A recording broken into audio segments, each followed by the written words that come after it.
Hello, friends. Let us start with the noun once again.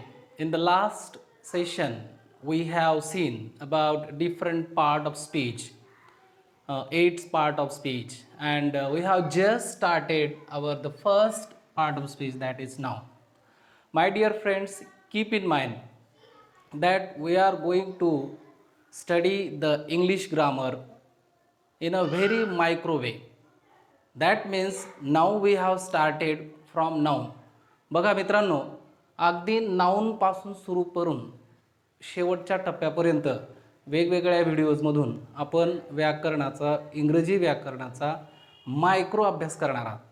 त्यामुळे आपण या छोट्या छोट्या बाबींचा विचार वेगवेगळ्या व्हिडिओच्या माध्यमातून आपण वरचेवर करणार आहात.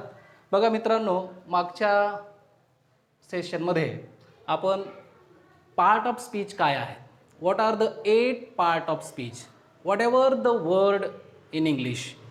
इंग्रजीमध्ये जो कुठला शब्द असेल तो प्रत्येक शब्द या कुठल्या ना कुठल्या एक कॅटेगरीमध्ये या ठिकाणी बसत असतो. म्हणजेच काय, इंग्रजीमधली सगळी शब्द या 8 कॅटेगरीमध्ये आपण विभाजित करू शकतो. त्यापैकी पहिला भाग आहे तो आहे नाउन. मित्रांनो, we have already seen that what is the definition, what is the easy definition of a noun.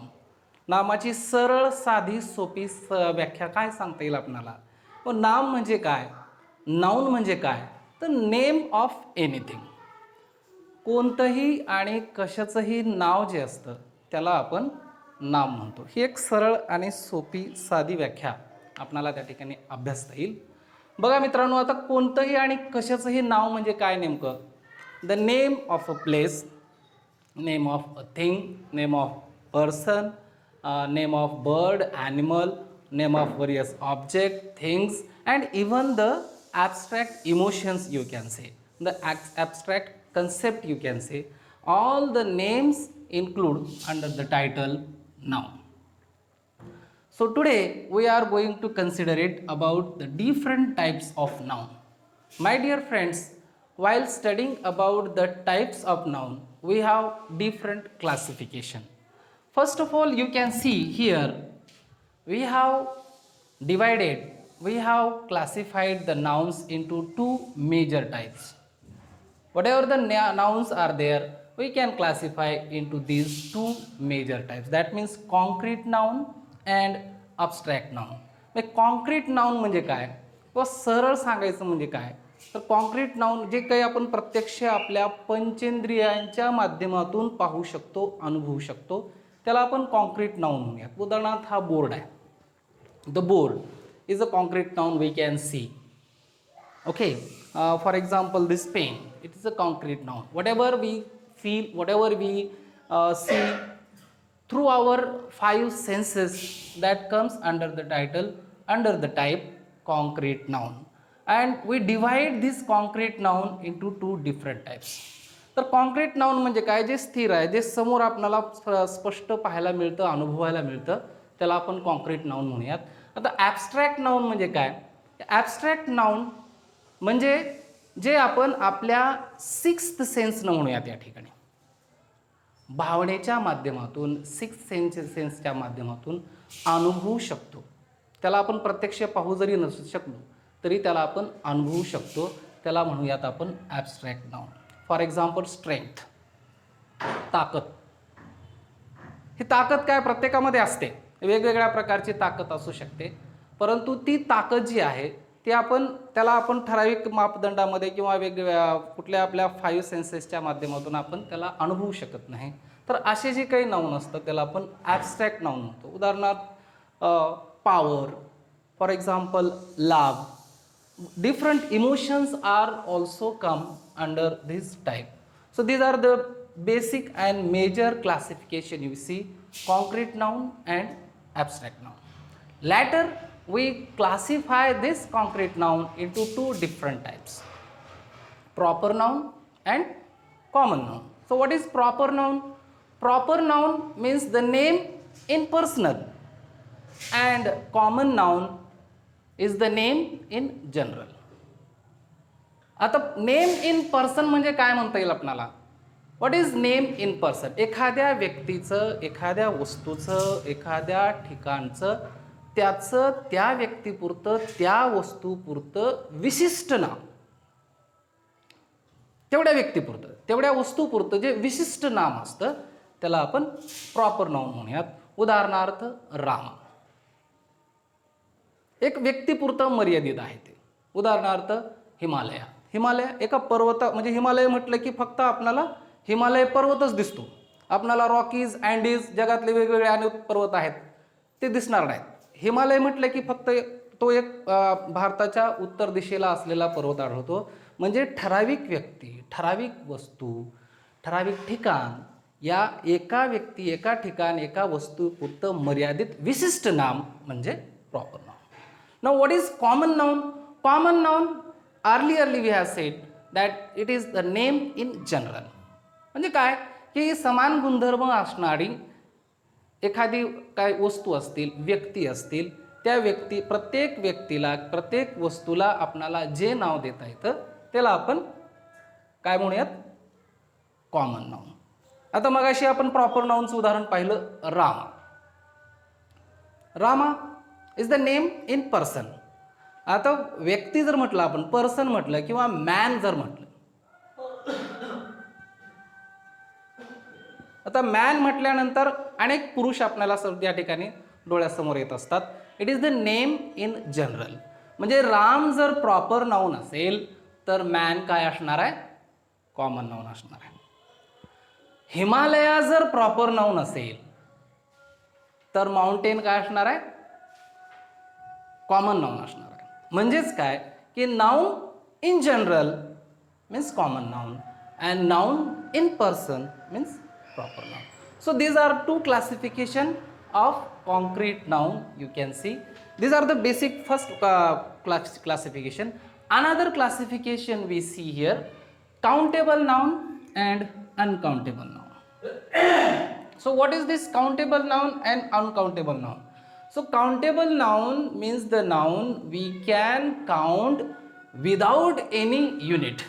कुठल्याही एककाशिवाय आपण ज्यांना सहज मोजू शकतो त्याला आपण काउंटेबल नाउन म्हणतो. उदाहरणार्थ एक व्यक्ती, एक आंबा, एक टेबल, एक पेन, दोन पेन. याला एकक लावायची गरज नाही. एक पेन, दोन पेन, 10 पेन, म्हणजे असं एक दोन सरळ आपण विदाऊट एनी युनिट आपण त्याला मोजू शकतो, त्याला आपण काउंटेबल नाउन म्हणतो. आता बरीच उदाहरणं आपल्याला सांगता येतील. Board, pen, table, mobile, light, etc. Lot and lots of example we can count without any unit. So these are the countable noun. मोजण्या, संख्येत मोजण्या येण्यासारखे त्याला आपण काउंटेबल नाउन म्हणूयात. दुसरा प्रकार तुम्ही या ठिकाणी पाहताय uncountable noun. So what is this uncountable noun? We cannot count such type of noun without adding any unit. बघा याला सुद्धा आता संख्येत अनकाउंटेबल आहेत म्हणजे मोजता येत नाहीत असं म्हटल्यापेक्षा युनिट लावल्याशिवाय, कुठलं एकक लावल्याशिवाय आपण त्याला मोजू शकत नाही. For example water. बघा जसं पेनचं मगाशी उदाहरण पाहिलं आपण, ठीक आहे. एक pen, 10 pens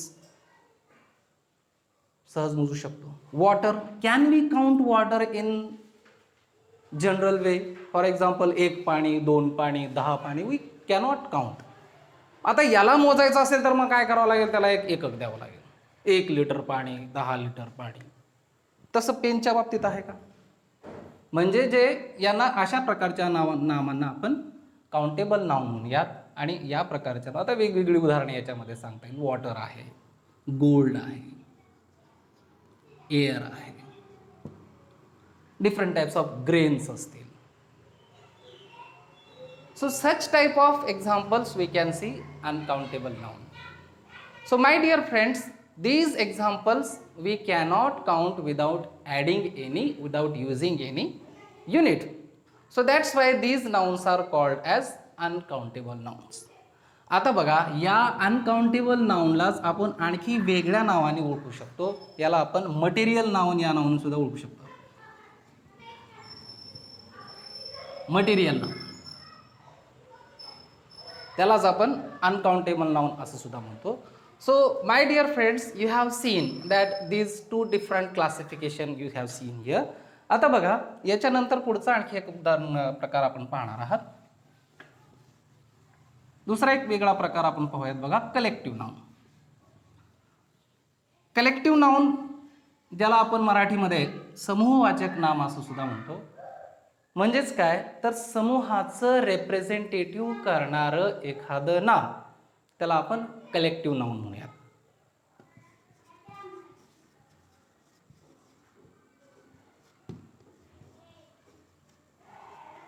So what are the different examples of collective noun? Army. So army is a group of different many soldiers. Okay, let us take an easy example. Bundle. So what is this bundle? So bundle is a group. Bundle is the collection of papers. Bunch. Bunch, it is not a single. आता जे single एक जरी असलं तरी त्याच्यामध्ये single वस्तू आहेत का? त्याच्यामध्ये अनेक वस्तू आहेत. म्हणजे काय, अनेक वस्तूचा एक समुच्चय आहे, अनेक वस्तूचा तो एक कलेक्शन आहे. Bunch of flowers.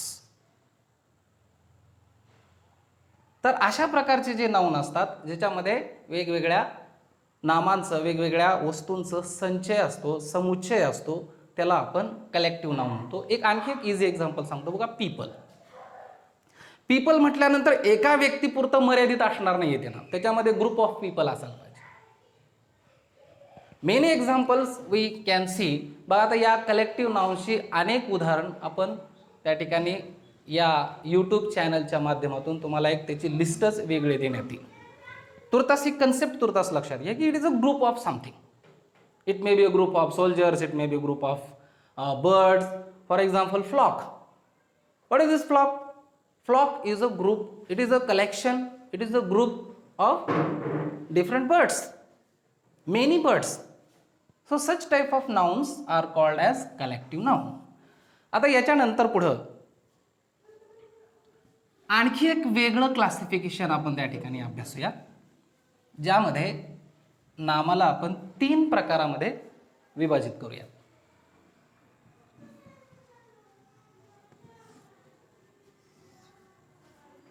Simple noun, त्यानंतर कंपाऊंड नाउन आणि derived noun.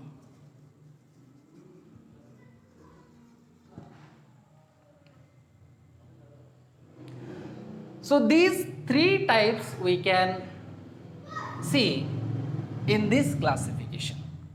So simple noun, that means what are the words root nouns are there are called as simple noun. For example, book.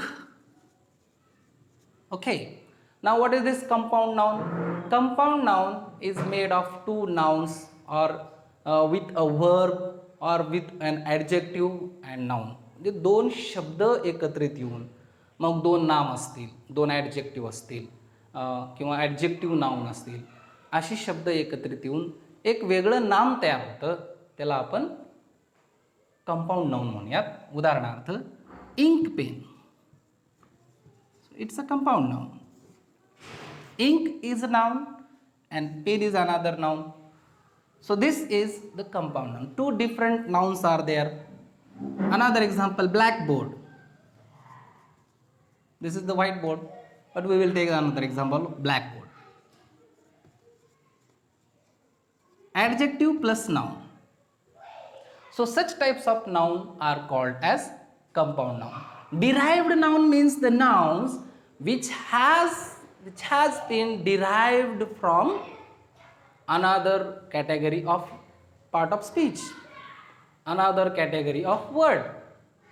एखाद्या वेगळ्या शब्दापासून जे noun नाही अशा शब्दापासून नाम तयार होत असेल तर तशा शब्दांना आपण डिराइव्ड नाउन म्हणूयात. उदाहरणार्थ मूवमेंट. मूवमेंट. आता या ठिकाणी मूव बेसिकली एक व्हर्ब आहे, त्याला अशा प्रकारचं एक सफिक्स जोडून एक नाम तयार झालेलं आहे, त्याला आपण डिराइव्ड नाउन म्हणतो. म्हणजे या ठिकाणी काय होतं, वेगवेगळे सफिक्सेस ॲफिक्सेस वापरून जी नाम तयार केले जात असतात त्याला आपण डिराइव्ड नाउन म्हणतो. आता कोणकोणते सफिक्स वापरले जातात या ठिकाणी दिलेला आहे मंट, TION, त्याचं उदाहरण सांगता येईल क्रिएशन. मंट, TION अशी वेगवेगळी सफिक्सेस वापरून वेगळ्या जातीच्या शब्दापासून नाम तयार केलं जातं. अशा प्रकारच्या नामाला आपण डिराइव्ड नाउन म्हणूयात. म्हणजेच काय मित्रांनो, आज आपण या ठिकाणी नामाचे वेगवेगळे प्रकार अभ्यासलेले आहेत. बघा, बेसिकली जे आपण नामाचे जे प्रकार पाहत असतो, कोणती जनरली आपण असे प्रकार अभ्यासतो किंवा proper noun, common noun, material noun, abstract noun, collective noun, त्या नामांना आपण व्यवस्थित समजण्यासाठी या वेगवेगळ्या कॅटेगरीमध्ये बसून वेगळ्या प्रकारचं क्लासिफिकेशन या ठिकाणी केलेलं आहे. म्हणजेच काय तर नामाचं असं वेगवेगळ्या प्रकारे क्लासिफिकेशन करून त्याला आपण समजून घेऊ शकतो. म्हणजेच काय, काउंटेबल नाउन, अनकाउंटेबल नाउन हा एक प्रकार पाहिला. त्यानंतर पहिला कॉन्क्रीट नाउन, ॲब्स्ट्रॅक्ट नाउन, आणि त्याच्यानंतरचं आपण क्लासिफिकेशन पाहिलं सिम्पल नाउन, कॉम्पाऊंड नाउन आणि डिराइव्ड नाउन. थँक्यू.